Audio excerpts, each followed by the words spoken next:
الحمد للہ وکفى وسلام علی عباده الذین اصطفى اما بعد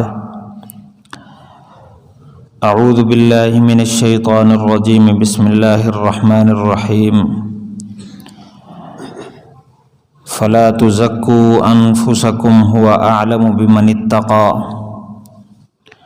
وقال تعالی فی مقام آخر ولولا فضل اللہ علیکم ورحمتہ ما زکا منکم من احد ابدا ولکن اللہ یزکی من یشاء صدق اللہ العظیم اللہم صلی علی سیدنا و مولانا محمد وعلی آلہ واصحابہ وبارک وسلم اللہم صلی علی سیدنا و مولانا محمد وعلی آلہ واصحابہ وبارک وسلم اللہم صلی علی سیدنا و مولانا محمد وعلی آلہ واصحابہ وبارک وسلم سبحانک لا علم لنا الا ما علمتنا انک انت العلیم الحکیم رب اشرح لی صدری ویسر لی امری واحلل عقدۃ من لسانی یفقہوا قولی۔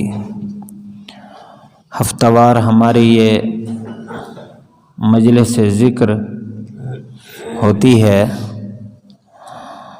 تو ذکر سے پہلے تھوڑی دیر اپنی اصلاح کی فکر کے لیے بیٹھ جاتے ہیں۔ ہمارا اس مجلس میں ایک سبق چل رہا ہے، اخلاق حسنہ حاصل کرنے کا طریقہ۔ ہمارے اندر اخلاق کیسے آئیں گے، برے اخلاق کیسے دور ہوں گے؟ اس لیے کہ آپ صلی اللہ علیہ وسلم نے یہ بات فرمائی کہ تم میں سے اللہ کے ہاں زیادہ مرتبے والا وہ ہے جو اخلاق کے اعتبار سے سب سے اعلیٰ ہے، اور اللہ کے نبی صلی اللہ علیہ وسلم نے ہمیں وعید سنائی ہے کہ اگر دل بگڑا ہوا، جذبات بگڑے ہوئے، اخلاق بگڑے ہوئے لے کر دنیا سے گئے تو پھر ہماری نمازیں، ہمارے روزے، ہماری تلاوت، ہمارے ذکر اذکار اور ہماری نیکیاں بد اخلاقی کی بنیاد پر ساری کی ساری لگ جائیں گی۔ لوگوں کے معاملات کی صفائی میں اور جن کے حقوق ہمارے ذمے ہوں گے وہ ابھی باقی ہوں گے، پھر ان کی خطائیں بد اخلاق کے اوپر ڈال دی جائیں گی اور اس کو جہنم میں ڈال دیا جائے گا۔ اس لیے اخلاق کی اصلاح بہت ضروری ہے۔ اخلاق دل کے جذبے کا نام ہے، کیونکہ تمام اعضاء دل کے تابع ہیں۔ انسان کے اندر اچھائی کا جذبہ ہوگا تو آنکھ اچھا دیکھے گی، زبان ٹھیک بولے گی، کان درست بات سنیں گے، دماغ سے ہی سوچے گا، ہاتھ پاؤں سے ہی استعمال ہوں گے۔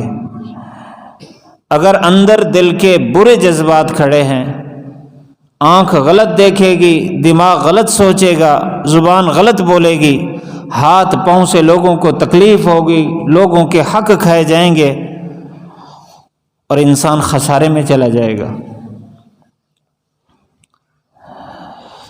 ہمارا جہاں سبق پہنچا ہے وہ دل کے جذبات ہیں۔ ترتیب سے بات چلائی تھی، دل کے جذبات آنکھ کے ذریعے سے آتے ہیں، زبان کے ذریعے سے، کان کے ذریعے سے، تو ان تمام اعضاء کی حفاظت ضروری ہے۔ پھر دل کے اندر بنیادی طور پر چند ایک جذبات ہیں جن کی صفائی ضروری ہے، اس کے بعد انسان کے اندر اچھے جذبات پیدا ہوتے ہیں۔ تکبر کے حوالے سے عرض کیا تھا، تکبر دل کا بہت بڑا مرض ہے۔ قیامت کے دن متکبر آدمی کو ایک چمٹی کی شکل میں اٹھایا جائے گا اور انتہائی ذلت اور خواری دیکھے گا۔ تکبر کے قریب ایک بیماری ہے جس کو عجب بھی کہتے ہیں، خود بینی بھی کہتے ہیں، خود پسندی بھی کہتے ہیں۔ یہ بھی انتہائی خطرناک مرض ہے۔ حضرت عائشہ رضی اللہ تعالی عنہا فرماتی ہیں کہ ایک انسان کسی گناہ کے قریب نہیں جاتا، ایک ایمان والا کسی گناہ کے قریب نہیں جا رہا، نیک اعمال کر رہا ہے، نیک اعمال کرنے کے باوجود، گناہ کے قریب نہ جانے کے باوجود اس کا نتیجہ کبھی ایسا ہوتا ہے کہ وہ بدکاروں میں شمار ہوتا ہے۔ وہ اسی عجب، خود پسندی اور خود بینی کی بیماری کی وجہ سے۔ اللہ تعالیٰ کا بڑا فضل ہے، قرآن مجید میں اللہ تعالیٰ نے فرمایا یا ایھا الذین آمنوا اتقوا اللہ وکونوا مع الصادقین، تقوی اختیار کرو، اللہ تعالیٰ کے مقرب بنو، اور ساتھ ہی فرما دیا کہ دنیا میں سچے لوگ موجود ہیں، ان کے ساتھ ہو کر اپنے دلوں کی صفائی کرو اور اپنی ان بیماریوں کو دور کرو۔ اللہ تعالیٰ نے یہ امت کے لیے یہ انتظام کیا ہے، جس طرح ظاہری امراض کے معالج موجود ہیں، ڈاکٹر موجود ہیں، حکیم اور طبیب موجود ہیں، جو بیماری کی تشخیص کر کے اس کا علاج کر کے بیماری کو دور کرتے ہیں۔ جسم تو عارضی ہے، اصل اندر ہے انسان کی روح، اس کی بیماری کے لیے بھی اللہ تعالیٰ نے معالج ہر زمانہ میں رکھے ہیں، اور بیماریوں کی حیثیت سے اللہ تعالیٰ نے معالج پیدا فرمائے۔ تو اللہ والوں نے اس کی تشخیص ہمیں بتائی ہے، پھر اس کا علاج بھی بتایا ہے۔ یہ جو عجب ہے، خود پسندی، اس کی تعریف یہ ہے کہ یہ انسان کے اندر جذبہ پیدا ہو کہ میرے اندر جو یہ خوبی ہے یہ میرا ذاتی کمال ہے، یہ کسی کا دیا ہوا نہیں ہے۔ پھر اس کے اندر اس کے ذیل ہونے کا خوف ختم ہو جائے۔ یہ جو کیفیت ہے، اس کیفیت کو خود پسندی، خود بینی اور عجب کہتے ہیں۔ حالانکہ انسان اپنی ذات کے اعتبار سے کچھ نہیں ہے۔ هل اتى على الانسان حين من الدهر لم يكن شيئا مذکورا، ایک زمانہ ایسا گزرا انسان پر کہ اس کا تذکرہ ہی نہیں تھا۔ اللہ تعالیٰ نے قرآن مجید میں بار بار انسان کو اپنی تخلیق کی طرف متوجہ فرمایا ہے کہ انسان دیکھے تو صحیح اس کو کس چیز سے پیدا کیا اور کیسے پیدا کیا۔ کائنات میں جو کچھ کسی مخلوق کے پاس ہے سب اللہ کی عطا ہے۔ تو جب انسان اس سبق کو بھول جائے اور اس کے اندر یہ خیال پیدا ہو جائے میری جو خوبصورتی ہے یہ میرا ذاتی کمال ہے، میرے اندر جو طاقت ہے یہ میرا ذاتی کمال ہے، میرے اندر جو علم ہے یہ میرا ذاتی کمال ہے، میری جو آواز ہے میرا ذاتی کمال ہے، مجھے جو بیان کا انداز اور طریقہ آتا ہے یہ میرا ذاتی کمال ہے، میری جو شہرت ہے یہ میرا ذاتی کمال ہے، میں نے جو مال کمایا ہے میرا ذاتی کمال ہے۔ جو بھی اس کے پاس خوبی ہے اور اس کی نسبت اللہ کی طرف نہیں کرتا، اپنی ذات کی طرف کرتا ہے، یہ جذبہ انتہائی خطرناک ہے۔ یہ ایک مرض ہے اور اس مرض سے کئی امراض پیدا ہوتے ہیں روحانی طور پر۔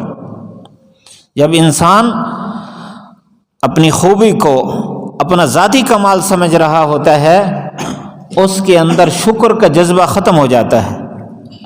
شکر تو اس کا کیا جاتا ہے جس کے بارے میں گمان ہو کہ یہ میرا محسن ہے، اس کی عطا ہے میرے پاس، اس کا شکریہ ادا کیا جاتا ہے۔ جب یہ سبق ہی بھول گیا کہ اللہ کی عطا ہے تو اللہ کا شکر کیسے ادا کرے گا؟ جس کے اندر خود پسندی کا مرض آ جائے، وہ اپنے گناہوں پر نظر نہیں کرتا، کیونکہ اپنی خوبیوں کو دیکھ رہا ہے، خوبیوں پر نظر ہے، گناہوں پر نظر نہیں۔ جب گناہوں پر نظر نہیں تو توبہ کی توفیق ختم، اللہ کا خوف دل سے نکل گیا، آخرت کو بھول گیا، نعمت کے زوال کو بھول گیا، اور اللہ نہ کرے اس مرض سے، اگر یہ مرض بڑھ جائے، اس مرض سے انسان میں تکبر پیدا ہو جاتا ہے۔ جب ہر وقت یہ خیال کہ میرا یہ ذاتی کمال ہے، تو انسان پھر دوسرے کو حقیر سمجھنے لگ جاتا ہے۔ جب دوسرے کو حقیر سمجھا، بس انسان کے اعمال ضائع، ختم۔ امام غزالی رحمۃ اللہ علیہ نے لکھا ہے کہ خود عجب انسان کی تمام نیکیوں کو راکھ کر دیتا ہے، ختم کر دیتا ہے۔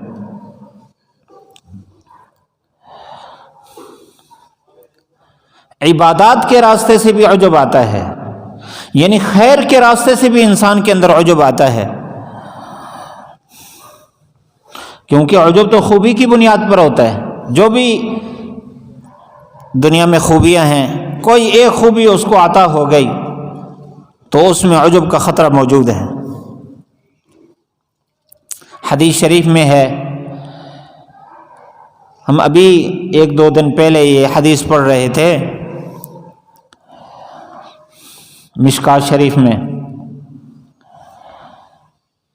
کہ اللہ تعالیٰ نے بنی اسرائیل کے 3 آدمیوں کو امتحان میں ڈالا۔ ایک ان میں سے ایسا تھا جس کو برس کا مرض تھا، اس کے چمڑے کا اس کو مرض تھا، چمڑا سفید تھا اس کا، جگہ جگہ داغ۔ دوسرا جس کے سر کے بال نہیں تھے، گنجا تھا، اور تیسرا آنکھوں سے نابینا۔ اللہ تعالیٰ نے فرشتے کو بھیجا امتحان کے لیے۔ سب سے پہلے اس آدمی کے پاس گیا جس کو برس کا مرض تھا، چمڑا اس کا جگہ جگہ سے سفید۔ اسے جا کر پوچھا، تجھے سب سے زیادہ کون سی چیز پسند ہے؟ ای شیء احب الیک؟ اس نے کہا، مجھے سب سے زیادہ جس چیز کی ضرورت، حاجت اور مجھے پسند ہے وہ یہ ہے کہ میرا یہ برس کا مرض ختم ہو جائے۔ لوگ میرے سے نفرت کرتے ہیں، میرے قریب نہیں بیٹھتے، تو میرا یہ مرض ختم ہو جائے۔ تو اس نے ہاتھ پھیرا یا دم کیا یا دعا کی تو وہ مرض ٹھیک ہو گیا۔ اس نے کہا، اب تجھے کس چیز کی ضرورت ہے؟ اس نے کہا کہ مجھے ایک گابھن اونٹنی چاہیے۔ تو اس نے اس کو گابھن اونٹنی دے دی۔ پھر چلا گیا دوسرے آدمی کے پاس جو سر سے گنجا تھا، اس سے پوچھا، تجھے سب سے زیادہ کون سی چیز محبوب ہے؟ سب سے زیادہ تو کس چیز کو چاہتا ہے؟ اس نے کہا، میری خواہش ہے کہ میرے سر کے بال اگیں۔ لوگ میرے سے نفرت کرتے ہیں، مجھ سے دور رہتے ہیں، میں چاہتا ہوں میرے سر کے بال آ جائیں، لوگ میرے سے محبت کریں گے۔ تو اس نے سر پر ہاتھ پھیرا یا دم کیا یا دعا کی تو اس کے سر کے بال خوبصورت اگئے۔ پوچھا، مال میں سے کون سی چیز آپ کو پسند ہے؟ اس نے گائے کا نام لیا، گابھن گائے اس کو دے دی۔ تیسرے آدمی کے پاس گیا جو آنکھوں سے نابینا تھا، اس سے پوچھا، ای شیء احب الیک؟ کون سی چیز تجھے پسند ہے، سب سے زیادہ چاہت تیری کیا ہے؟ اس نے کہا، میری چاہت یہ ہے کہ میری نظر لوٹ آئے، میں محتاج پھرتا ہوں۔ تو آنکھوں پر ہاتھ پھیرا یا دعا کی، دم کیا، اس کو نظر مل گئی، سب کچھ نظر آنے لگ گیا۔ پوچھا کہ مال میں سے کیا چیز چاہیے؟ اس نے کہا، مجھے گابھن بکری چاہیے، اس کو دے دی۔ تو تینوں کے پاس جو گابن جانور آئے تھے انہوں نے بچے دیے، بڑی تیزی سے ان کے جانوروں میں اضافہ ہونے لگا، یہاں تک کہ وادی بھر گئی۔ اونٹ والے کی اونٹوں سے وادی بھر گئی، گائے والے کی گایوں سے وادی بھر گئی، بکری والے کی بکری سے وادی بھر گئی۔ ایک عرصے کے بعد پھر اللہ تعالیٰ نے فرشتہ بھیجا، سب سے پہلے اس کے پاس گیا جس کو برس کا مرض تھا، اس کا چمڑے جسم پر داغ تھے، اسی شکل میں وہ فرشتہ گیا، یعنی فرشتہ اس شکل میں گیا کہ اس کے چمڑے پر بھی داغ تھے، برس کا مرض تھا۔ اس کے پاس گیا، کہا اللہ کے لیے تیرے سے مانگتا ہوں تو مجھے اب مال میں سے کچھ دے دے جو اللہ نے آپ کو دیا ہے۔ اس نے کہا کہ یہ میری اپنی کمائی ہے، میرے باپ دادا جدی پشتی میرے پاس یہ مال آ رہا ہے، مجھے کس نے دیا ہے؟ میرا اپنا کمال ہے، کوئی حق نہیں ہے، یہاں سے چلا جا۔ اس نے یاد دلایا کہ تو کیا پہلے برس کا مریض نہیں تھا جو مجھے ہے؟ اس نے کہا میں تو شروع سے خوبصورت چلا آ رہا ہوں، میرا تو یہی رنگ تھا۔ اللہ کی عطا کو بھول گیا۔ تو اس فرشتے نے کہا کہ اگر تو جھوٹ بول رہا ہے تو پھر اللہ تجھے پہلی حالت میں لوٹا دے۔ حدیث میں یہ تذکرہ نہیں ہے کہ پہلی حالت پر لوٹ گیا، ظاہر بات ہے جب فرشتے کی دعا تھی تو نتیجہ ایسے ہی نکلا ہوگا۔ دوسرے آدمی کے پاس گیا جو سر سے گنجا تھا، اسی شکل میں گیا، سر سے گنجا ہو کر۔ اس کو جا کر کہا کہ میں سر سے گنجا ہوں، محتاج ہوں، ضرورت مند ہوں، مجھے اپنے ان گایوں میں سے کچھ دے دے خیرات اللہ کے نام پر۔ اس نے کہا بھائی یہ میری اپنی کمائی ہے، میرا اپنا مال ہے، اللہ نے مجھے کہاں دیا؟ میرے تو جدی پشتی آ رہا ہے۔ اس نے یاد دلایا تو گنجا نہیں تھا، تیرے پاس مال نہیں تھا؟ نہیں، میں شروع سے خوبصورت چلا آ رہا ہوں، میرے پاس کسی چیز کی کمی نہیں، یہ میرے آباء و اجداد سے آ رہا ہے۔ اس نے بھی اللہ کی عطا کردہ نعمت کی ناشکری کی۔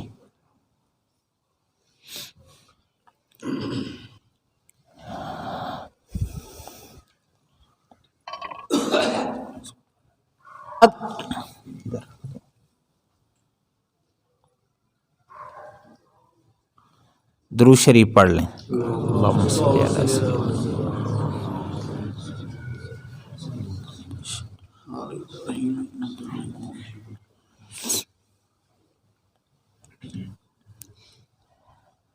اس کے بعد اس نے کہا کیا تو گنجا نہیں تھا؟ اس نے کہا میں تو جدی پشتی، میں تو شروع ہی سے خوبصورت ہوں، میرے بال ہیں۔ اللہ کی نعمت کا انکار کر دیا، اللہ کی عطا کا انکار کر دیا۔ تو اس فرشتے نے وہاں بھی یہی دعا کی، اگر تو جھوٹا ہے اللہ تجھے پہلی حالت میں لوٹا دے۔ پھر اس کے بعد اس نابینے کے پاس گیا جس کو اللہ تعالیٰ نے بینا کر دیا تھا، اس کے پاس گیا اور اسے جا کر وہی سوال کیا، نابینا بن کے گیا، وہی جا کر سوال کیا۔ اس نے کہا بالکل یہ اللہ کی عطا ہے۔ اس نے سوال اس طرح کیا نا، اللہ نے جو آپ کو مال دیا اس میں سے مجھے کچھ عطا کر دے اللہ کے نام پر۔ اس نے کہا واقعی یہ اللہ کا دیا ہوا ہے، جتنا تو یہاں سے چاہتا ہے لے جا، کیونکہ یہ سب اس کی عطا ہے۔ تو تیسرے آدمی نے اللہ کا شکر ادا کیا، اس نے کہا واقعی میں پہلے ایسے ہی تھا جیسے تو ہے، اللہ تعالیٰ نے مجھ پر فضل فرمایا، مجھے آنکھیں عطا فرمائی، مجھے یہ مال دیا ہے۔ تو اس نے کہا فرشتے نے کہ مجھے تیرے مال کی ضرورت نہیں ہے، میں وہی ہوں جو پہلے آیا تھا، میں اللہ کا بھیجا ہوا فرشتہ ہوں، میں تم 3 آدمیوں کا امتحان لینے آیا تھا، 2 اس میں فیل ہو گئے، تو ہی کامیاب رہا ہے۔ تو ان لوگوں کو عجب نے پکڑا کہ ہمارا ذاتی کمال ہے، تو ذاتی کمال کی بنیاد پر ان کا سارا ضائع ہو گیا، اور جس نے اس عطا کو اللہ کی عطا سمجھا اللہ تعالیٰ نے اس میں مزید برکت ڈالی۔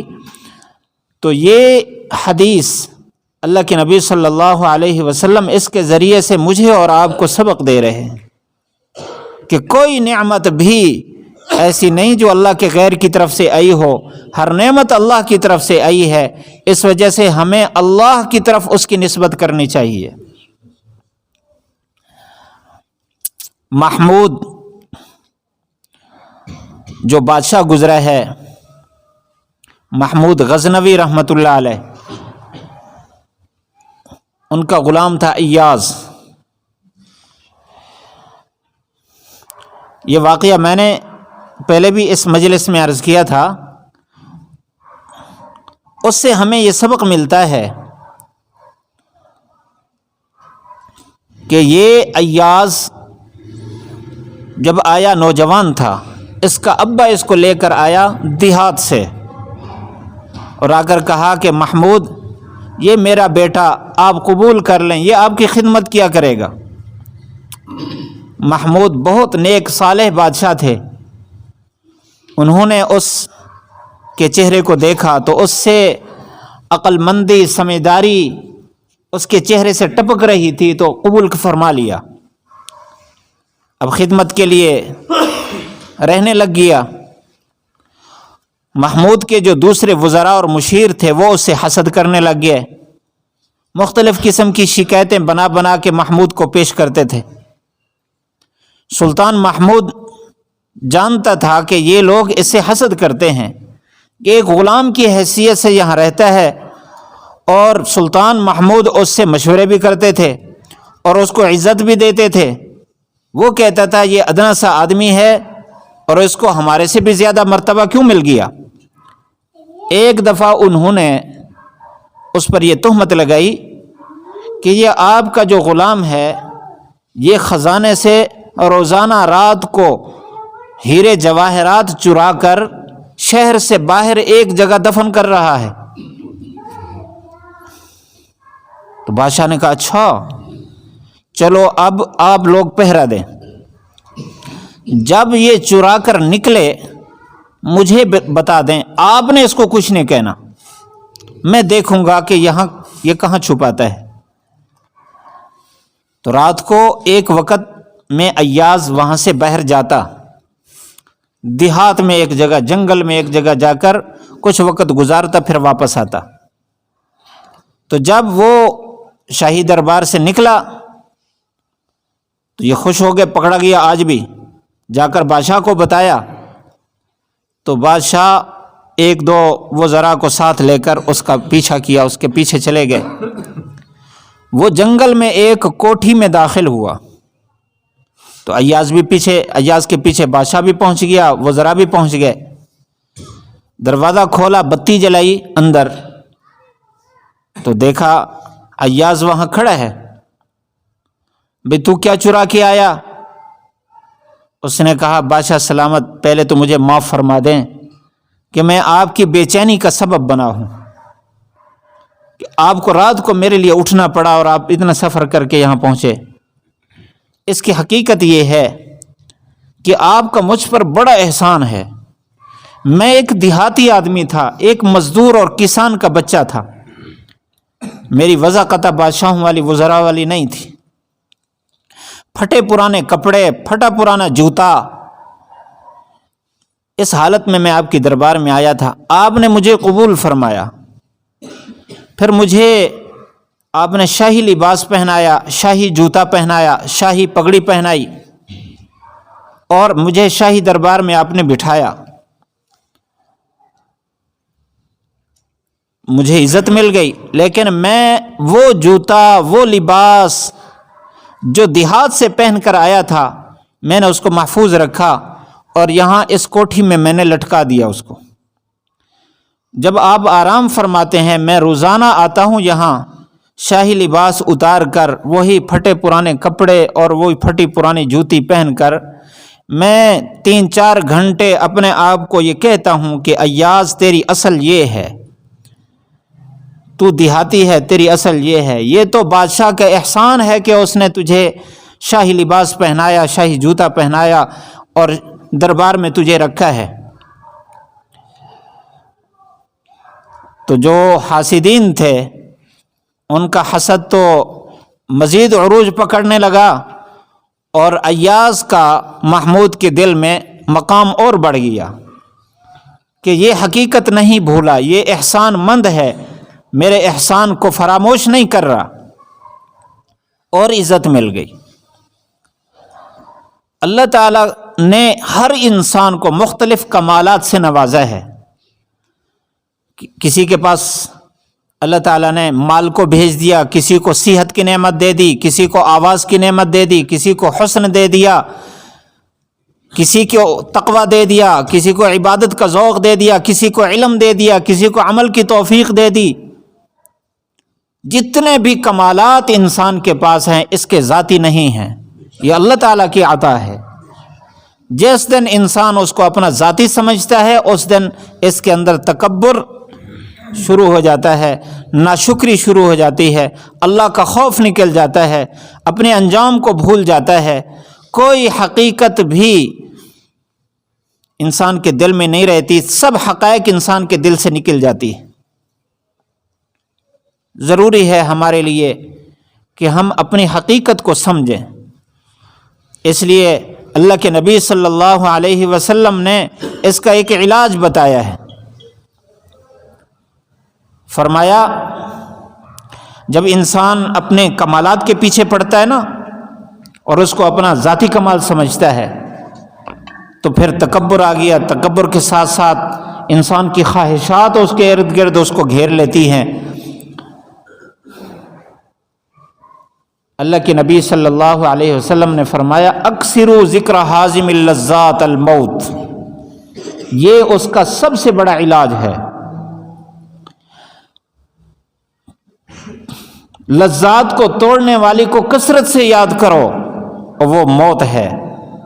انسان تھوڑا سا تصور کر لے کہ میری جو خوبصورتی ہے یہ کب تک رہے گی، میری جو ذہانت ہے یہ کب تک رہے گی، میری جو طاقت اور قوت ہے یہ کب تک رہے گی، میرے پاس جو مال ہے کب تک میرے پاس رہے گا، میرا جو علم ہے اور جو میری شہرت اور چرچا ہے یہ کب تک میرے پاس رہے گی۔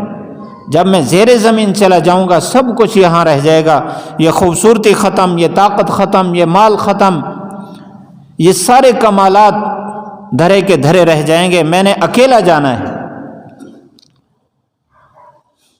انسان کو تھوڑا سا اللہ کا خوف دل میں بیٹھنا شروع ہوگا، یہ اللہ تعالیٰ کی عطا سمجھے گا۔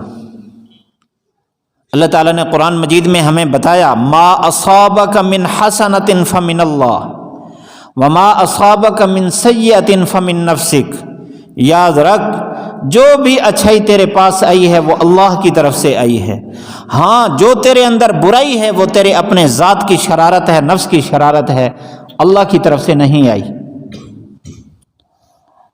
اور قرآن مجید میں تو اللہ تعالیٰ نے بڑی سختی سے ہمیں یہ بات فرمائی فَلَا تُزَكُّوا أَنفُسَكُمْ هُوَ أَعْلَمُ بِمَنِ اتَّقَىٰ، اپنے آپ کو پاکیزہ ظاہر نہ کرو، وہ بہت جانتا ہے کون زیادہ تقوی والا ہے۔ وَلَوْلَا فَضْلُ اللَّهِ عَلَيْكُمْ وَرَحْمَتُهُ مَا زَكَىٰ مِنْكُمْ مِنْ أَحَدٍ أَبَدًا وَلَٰكِنَّ اللَّهَ يُزَكِّي مَن يَشَاءُ، اگر اللہ کا فضل اور رحمت نہ ہوتی تو تم میں سے کوئی پاک نہ ہوتا، وہ تو جس کو چاہتا ہے پاک کرتا ہے۔ تو نیکی کی توفیق یہ بھی اللہ کی طرف سے ہے، ہم اس کا خیال کریں گے تو اللہ کا دھیان آئے گا۔ جب اللہ کا دھیان اور تصور آئے گا ہر نعمت کے وقت تو دل میں اللہ کی محبت بیٹھے گی۔ دنیا کا اصول ہے، ہم دیکھ رہے ہیں جو آدمی کسی کو تھوڑا سا ہدیہ دے دے تو آہستہ آہستہ اس کی محبت بیٹھنے لگ جاتی، مہینے کے بعد اس کو کچھ نہ کچھ دے دے تو اس کے دل میں محبت بیٹھتی ہے، اور پھر اس کے سامنے عاجزی، انکساری اور احسان مندی اس کے چہرے سے اور اس کے انداز سے بالکل واضح ہو رہی ہوتی ہے۔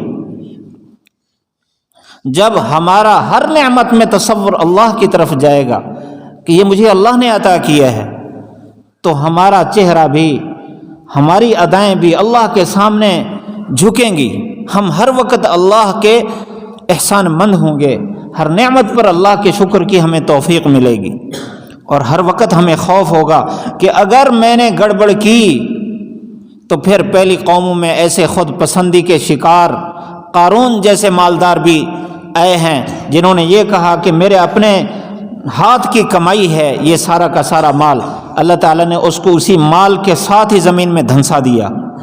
کہیں ایسا نہ ہو کہ میرے سے یہ نعمت چھن جائے، میری آنکھ چھن جائے، میری زبان چھن جائے، اور میری صحت چھن جائے، میرا مال چھن جائے، میں کہاں جاؤں گا؟ یہ کیفیت انسان کے اندر پیدا ہوگی۔ اللہ تعالی ہم سب کو اچھے جذبات، اچھے تصورات نصیب فرمائے۔ ہماری جو روحانی بیماریاں ہیں اللہ تعالی ہمیں ان سے پاک فرمائے۔ انسان کو بسا اوقات خود کو پتہ نہیں چلتا، یہ خود پسندی ایسا مرض ہے کہ جب انسان یہ سمجھ رہا ہے میں بالکل ٹھیک ہوں، میرا ذاتی کمال ہے، تو وہ کیسے اس کو دور کرے گا؟ صاحب دل، معالج، اللہ والے، یہ انسان کے اندر بیماری کی تشخیص کرتے ہیں اور وہ علاج بتاتے ہیں۔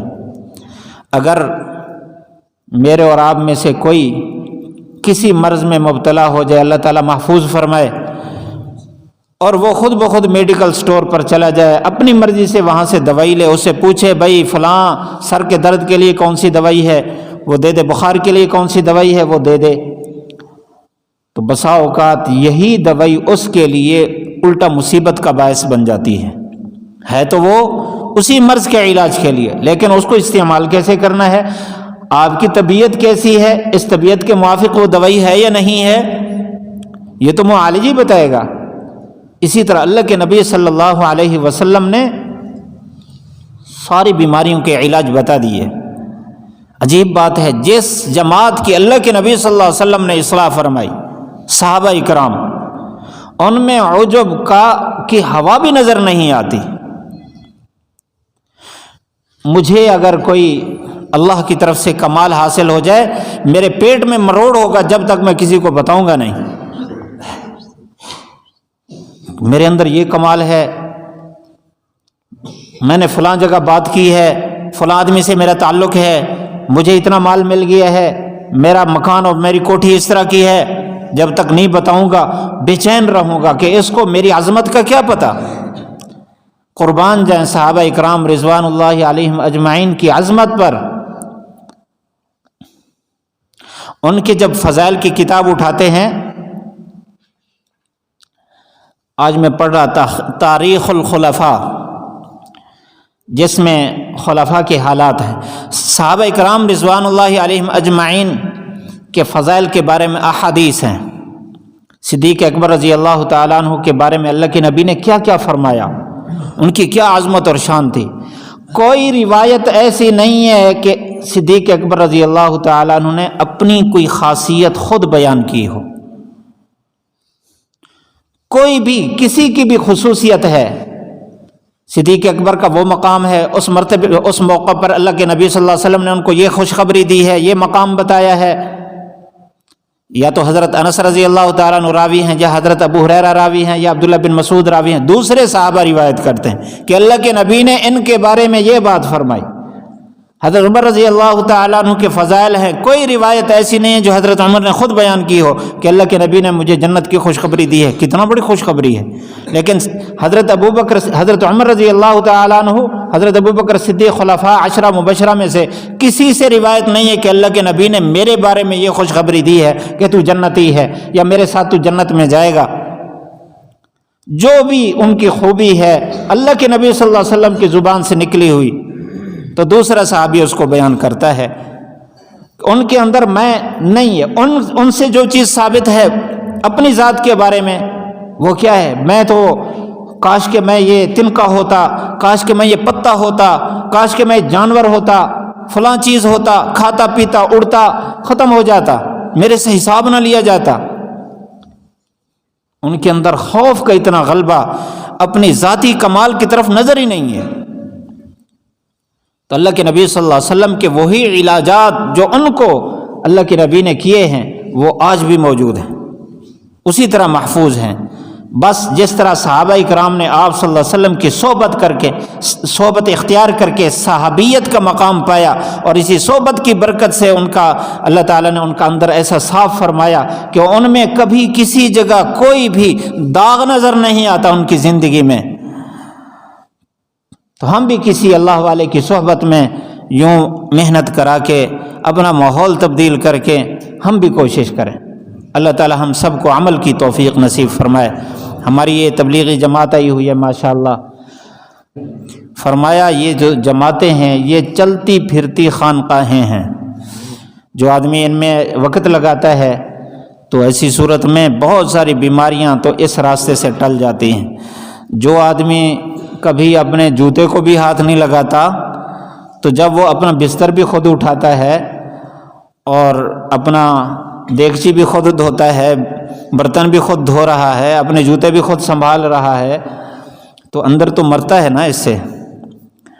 ایسی مسجد جہاں سردی ہے، ٹھنڈی ہوا ہے، اور لوگ آ کر وہاں سے نکالنے کی کوشش کر رہے ہیں، درخت کے نیچے پڑاؤ ڈالا ہوا ہے، ٹھنڈی ہوائیں چل رہی ہیں، تو اندر تو مرتا ہے۔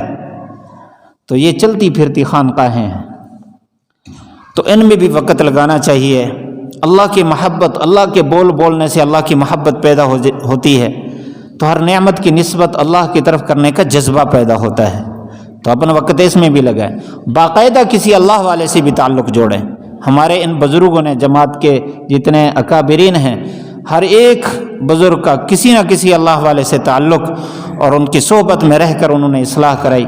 مولانا الیاس رحمۃ اللہ علیہ پہلے حضرت گنگوئی رحمۃ اللہ علیہ کی صحبت میں رہے، پھر اس کے بعد خلیل احمد سہارنپوری رحمۃ اللہ علیہ کی صحبت میں رہے، اسی طرح ان کے بیٹے مولانا یوسف رحمۃ اللہ علیہ اور مولانا زکریا رحمۃ اللہ علیہ، یہ تمام آج بھی جو بزرگ ہیں وہ کسی نہ کسی اللہ والے کے ساتھ بیعت ہیں، مستقل ان کے ساتھ تعلق ہے، اصلاح کی فکر کرتے ہیں، تو ان کے ساتھ بھی وقت لگائیں، کسی اللہ والے سے بھی جڑیں۔